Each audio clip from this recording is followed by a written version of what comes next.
¿Qué tal, amigas, amigos de Sporting Ultras Internacional? No, qué bárbaros, estamos con todo, la verdad, el alcance, el impacto que estamos teniendo, pues de entrada, muchas gracias porque nos siguen, porque nos mandan comentarios y bueno, más que nada porque escuchan estos programas que son muy enriquecedores de conocimientos y más que nada porque son en voz de quienes saben y conocen los temas que aquí tratamos. Yo soy Stefano Niro, les doy la más cordial bienvenida y hoy no es la excepción, tenemos un programa súper especial.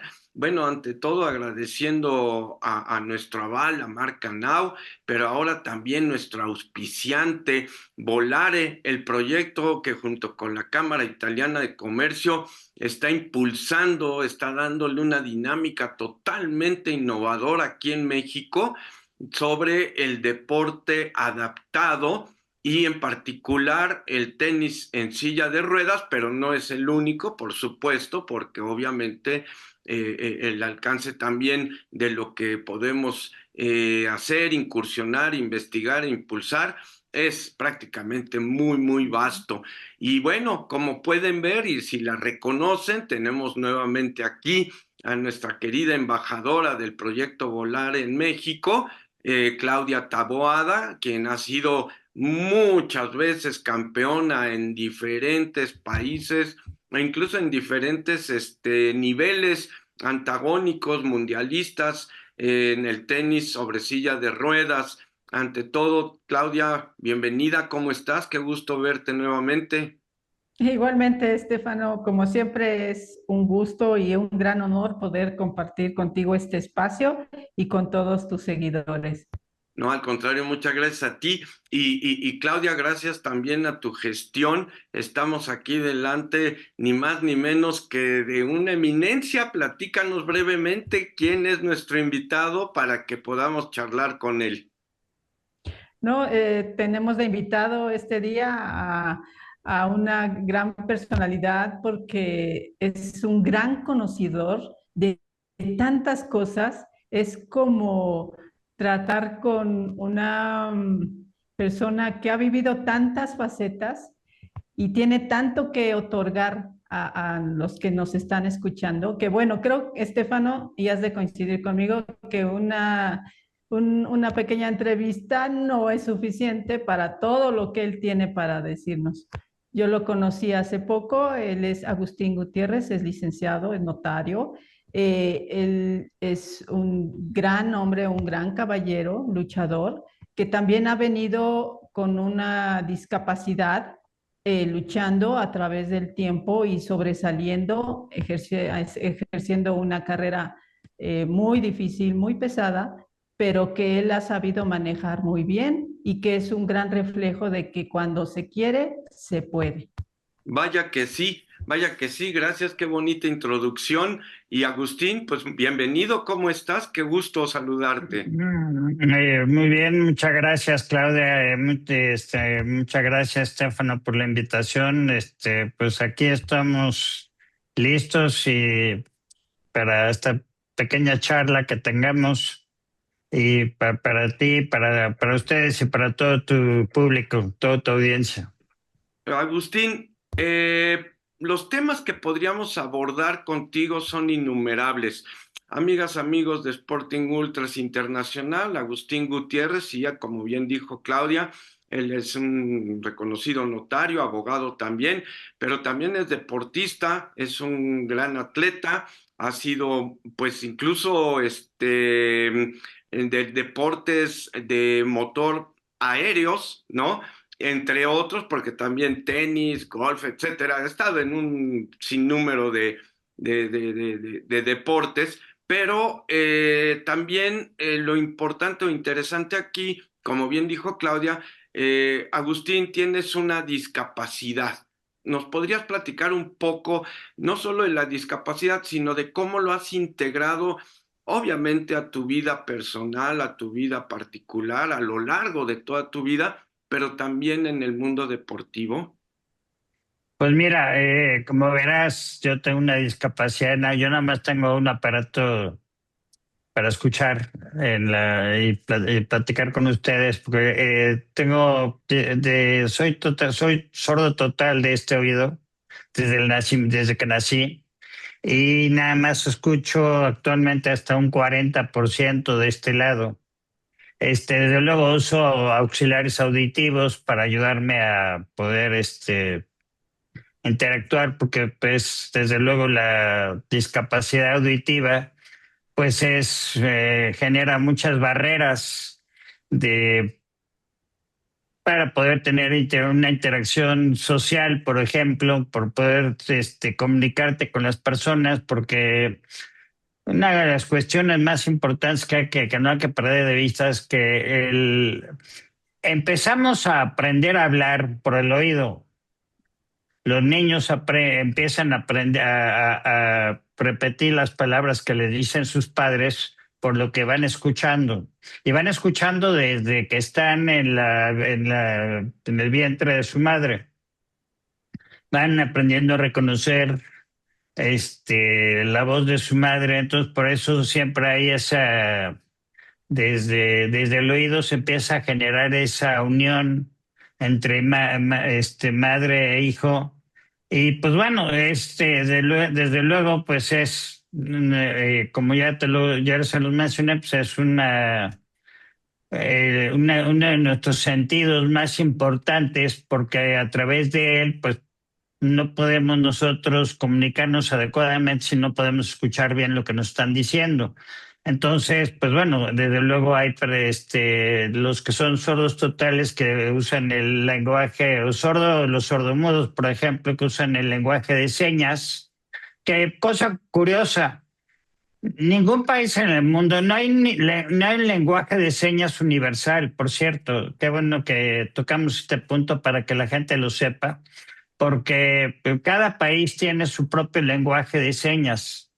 Ok. Yo en lo personal no he podido, he querido tomar clases para aprender el lenguaje de señas, pero sería el lenguaje de señas mexicano o el lenguaje de señas estadounidense o el lenguaje de señas de España o el de Francia, en fin. Entonces, este, en fin, es un tema.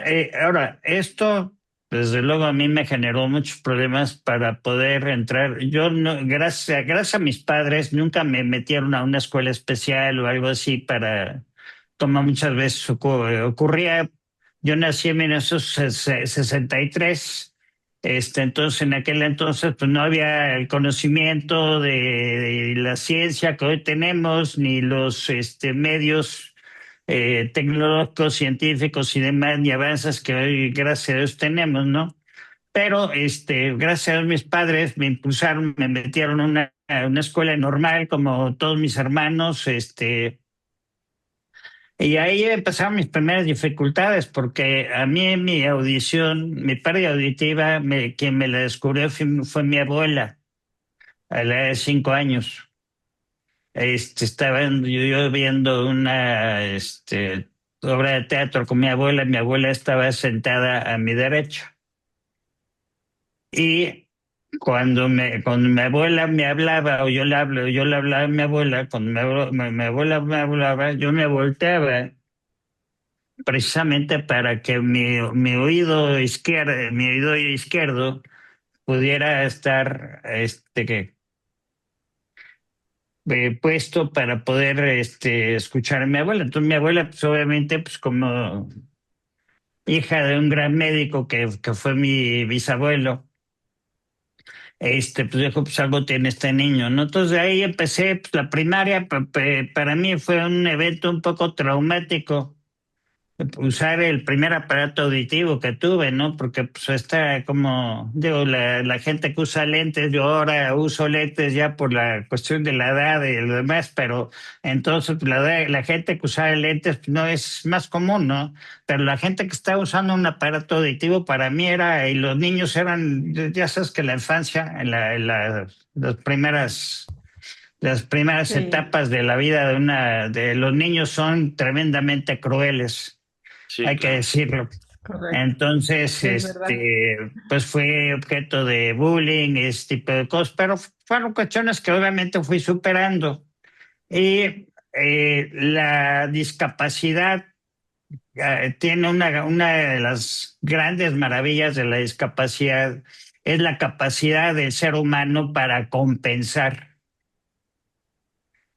Y el compensar, en este caso, en mi caso personal, pues me generó a mí yo tengo una visión muy aguda.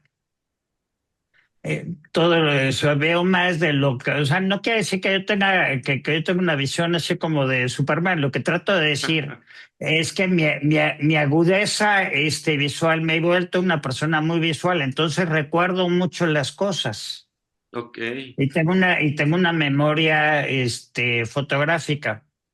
A mí me puedes mostrar un número una sola vez y me preguntas 5 horas después qué número me mostraste y te lo repito.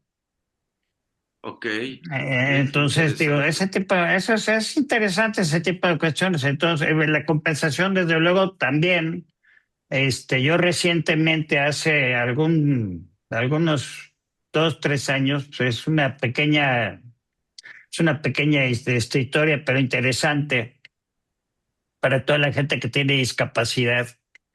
Eh, yo estaba en un juicio. Y en ese momento todavía estábamos ya saliendo de la pandemia. De hecho, ya se había de hecho la declaratoria nacional de que ya había terminado la pandemia.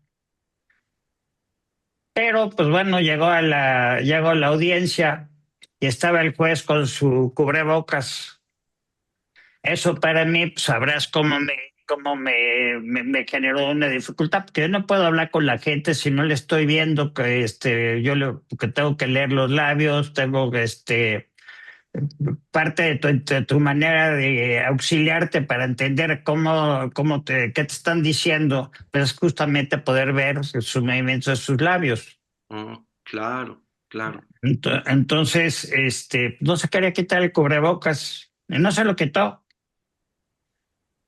Lo demandé, presenté una queja en el Tribunal de Disciplina Judicial y pues total, sancionaron a este juez después de, obviamente, tardaron apenas, la resolución apenas acaba de salir, no te miento, no tiene ni un mes que salió apenas la resolución, pero esto está basado en un tratado internacional para las personas, tratados internacionales que están hechos para proteger y ayudar a que las personas con discapacidad pues tengan una mejor vida y tengan auxilio. Y en este caso, las autoridades, lo que se llama, estos tratados internacionales hablan de lo que se llama ajustes razonables, es decir, la autoridad tiene que hacer ajustes razonables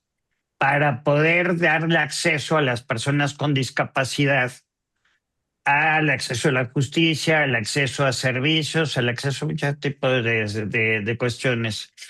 Esto no quiere decir que, pues, desde luego, la autoridad deba de hacer algo demasiado extraordinario, pero por eso se le llama ajustes razonables. Un ajuste razonable, en el caso concreto que te estoy hablando, pues que el señor se quitara su cubrebocas y Claro. me permitiera a mí ver. Claro, exacto. Eso es lo que se llama un ajuste razonable. Entonces, bueno, hay tratados internacionales. Hay uno de los principales tratados internacionales que hoy en mi profesión me ha generado muchos problemas. Es el tratado que habla sobre las personas con discapacidad, de los derechos de las personas con discapacidad, porque previamente, pero no me quiero salir del tema porque el tema es el deporte. Pero este tratado, pues ahora dice que todas las personas con discapacidad,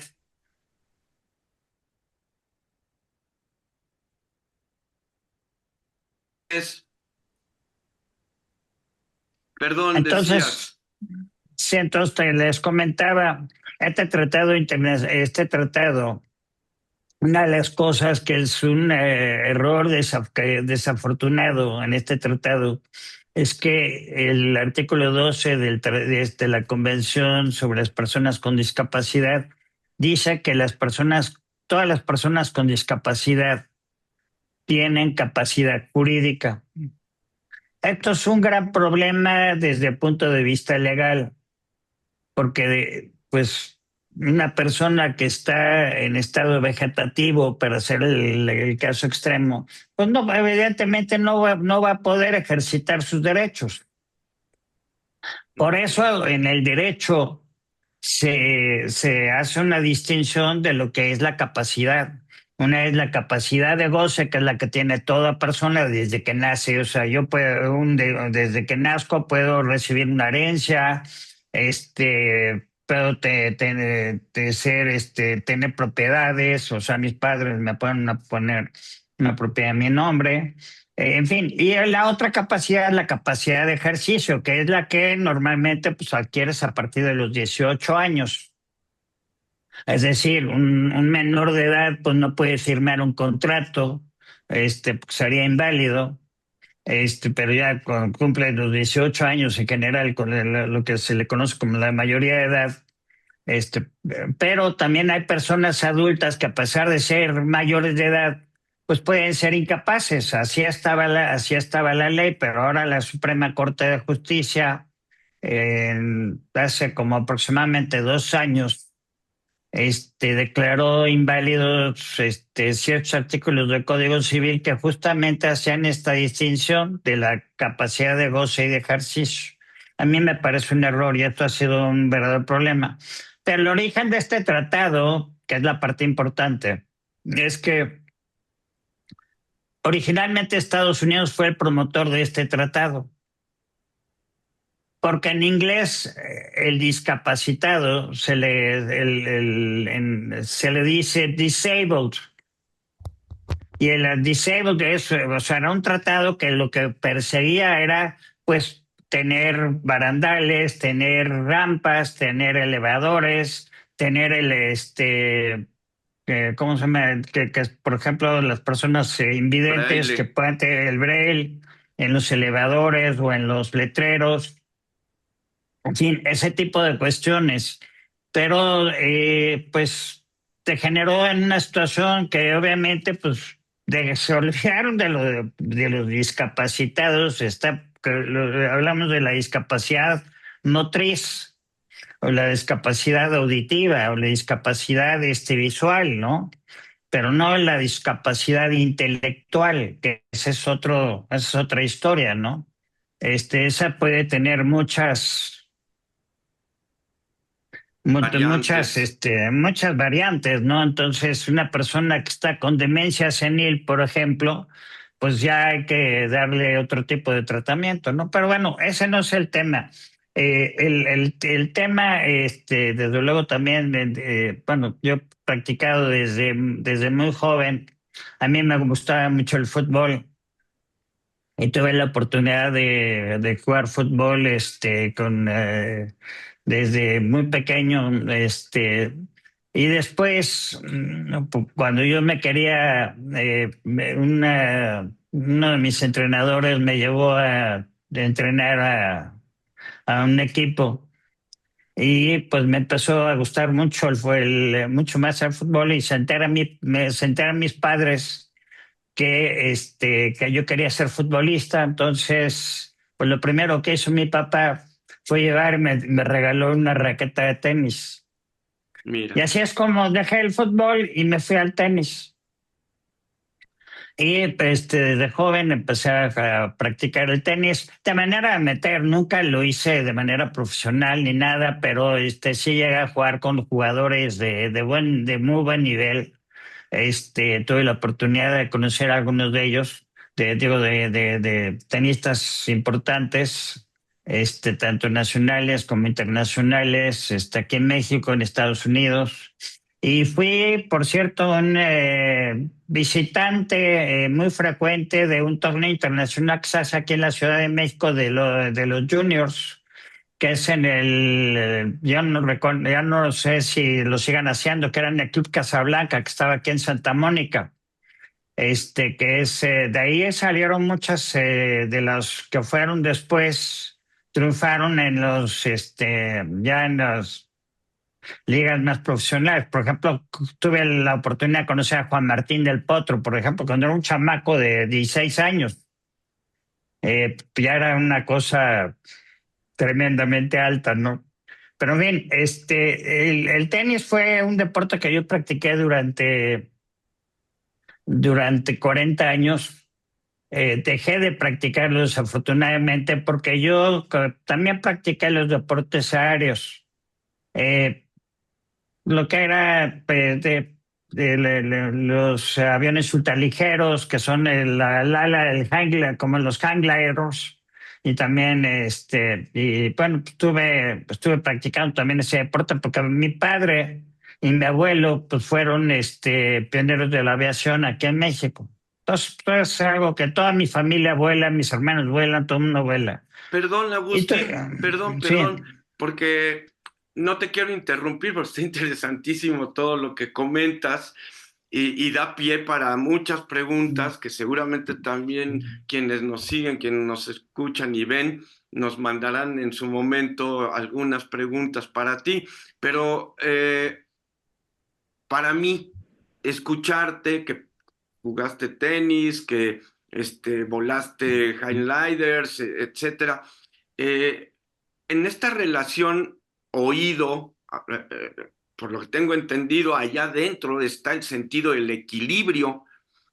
así es. Entonces, para empezar, ¿cómo manejas eso? ¿Se fortalece al tener una discapacidad? ¿Se fortalece ese sentido del equilibrio?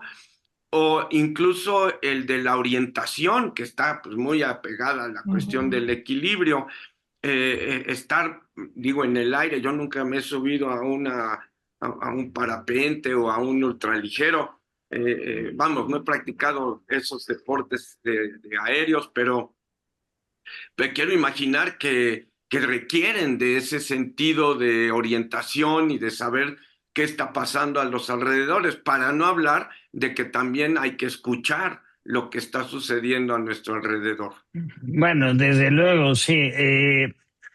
Como dije al inicio, una de las grandes virtudes del ser humano es su capacidad de compensar.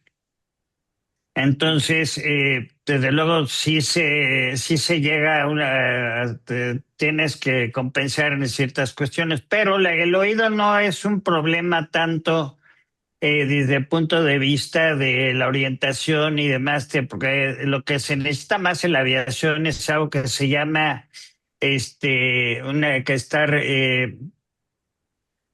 en inglés se le llama situational awareness, que es estar Consciente.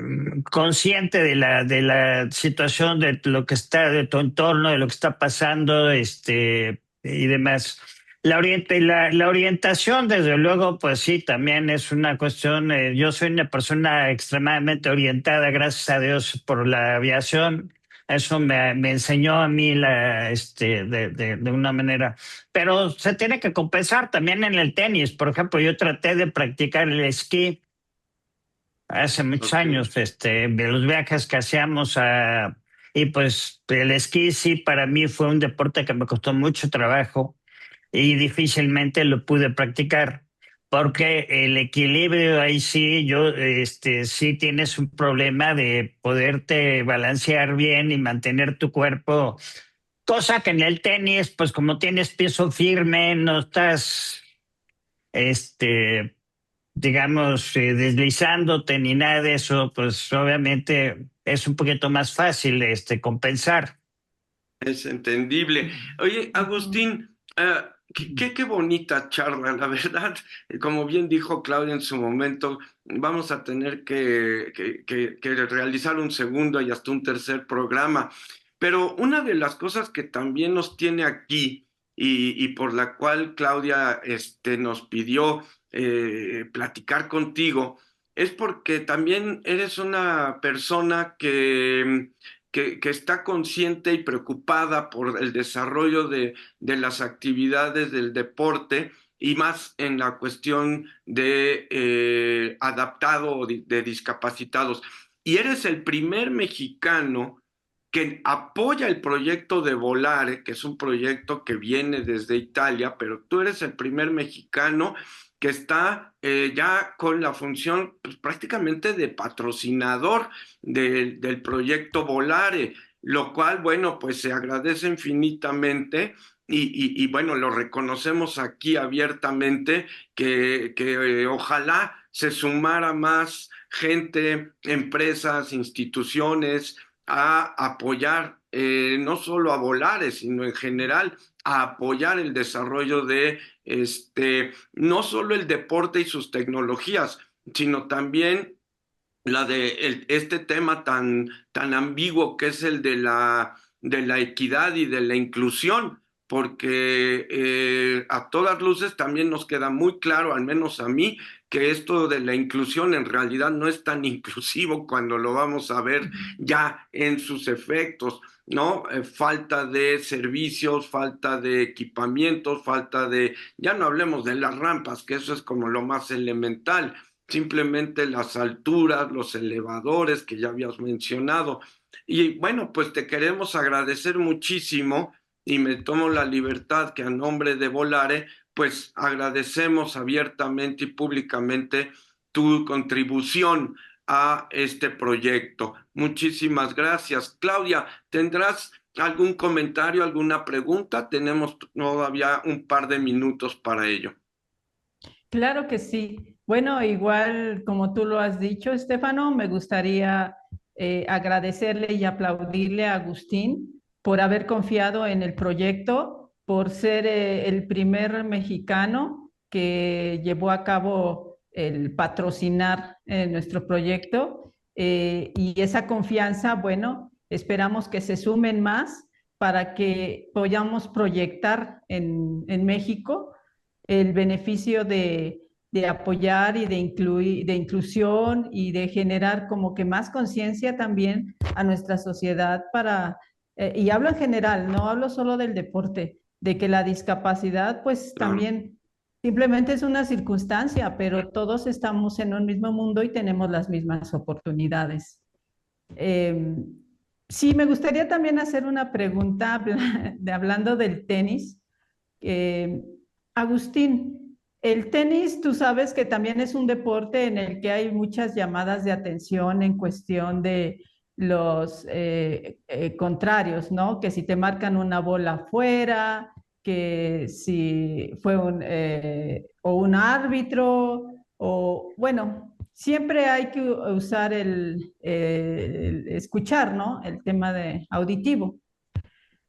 ¿Cómo tú manejabas esto en tus partidos cuando empezaste ya a jugar un tenis con jugadores de más nivel, de buen nivel? ¿Cómo tú manejaste esto? Eh, Cuéntanos un poquito de esa parte. ¿Cómo eran tus partidos? Bueno, yo siempre he sido tratado de ser muy competitivo y siempre he sido muy aguerrido. Tengo que quizás, no sé si se llama una virtud o un defecto, pero yo no tomo un no como respuesta y eso lo aplico en todos los facetas de mi vida y en el tenis, por supuesto. O sea, cuando vas perdiendo en un partido, pues lo que tienes que hacer es elevar tu nivel. No es nada más decir, pues el otro puede más. No, tú tienes que subir tu nivel y eso es una de las cosas. A mí me gustó mucho más que jugar partidos, me gustaba más entrenar, aprender a cómo ejecutar mejor de un golpe, un top spin, Curiosamente, mi mejor golpe es el revés, no es la derecha.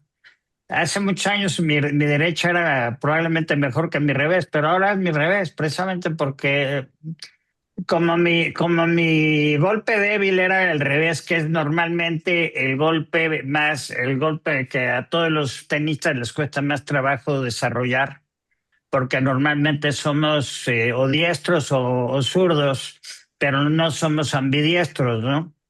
Entonces, pues esa cuestión, pues, lógicamente, pues vas enseñándote, te vas practicando, vas buscando formas. Pero también hay otra cuestión que también es importante. Ahorita que quiero aprovechar estos pocos minutos que ya nos quedan. Parte de la razón por la que yo me sumo a volar es para sumarme a que el deporte de los discapacitados tengan acceso al deporte. Porque hay que decirlo, particularmente el tenis. El tenis, no, aquí en México no tenemos muchas canchas públicas. Y aún teniendo las canchas públicas, pues desde luego no se hable de los clubes privados, pero pues Claudia llega con su sillita de ruedas, inmediatamente ya está llegando ahí alguna persona diciéndole, no, no, tú no puedes meter tu silla de ruedas a la cancha porque la vas a echar a perder o algo así por el estilo. Entonces tenemos que hacer más conciencia de eso también y tenemos que también buscar que haya leyes que sean más sólidas para incluir a estas personas, ¿no? Porque pues, digo, si no puedes practicar el deporte de manera libre, pues yo sé que a ti, Claudia, te ha costado mucho trabajo en eso. Claro, no Es solo a correcto. Claudia, sino a todas las personas que por X o Y razón viven una discapacidad, que como bien dijo también Claudia, es una cuestión casi de prácticamente una casualidad, ¿no? Entonces, se agradece muchísimo que apoyes estas iniciativas, querido Agustín, y bueno, lo veremos reflejado en poco y nosotros por supuesto que también nos sumamos a la difusión de todo ello. Te agradezco mucho, Agustín Gutiérrez Katze, notario y abogado y gran deportista y gran conversador con tantas historias. Y bueno, pues muchísimas gracias también a la embajadora del proyecto de Volar en México, Claudia Taboada, y gracias también a nuestro auspiciante Now y por supuesto el aval de Volare con la Cámara Italiana de Comercio en México, que nos dan pie a generar estas cosas buenas y que van a mejorar y perfeccionar también todo lo que tiene que ver con el humanismo deportivo. Les agradezco su atención, yo soy Stefano Niro, no dejen de escribirnos, acuérdense.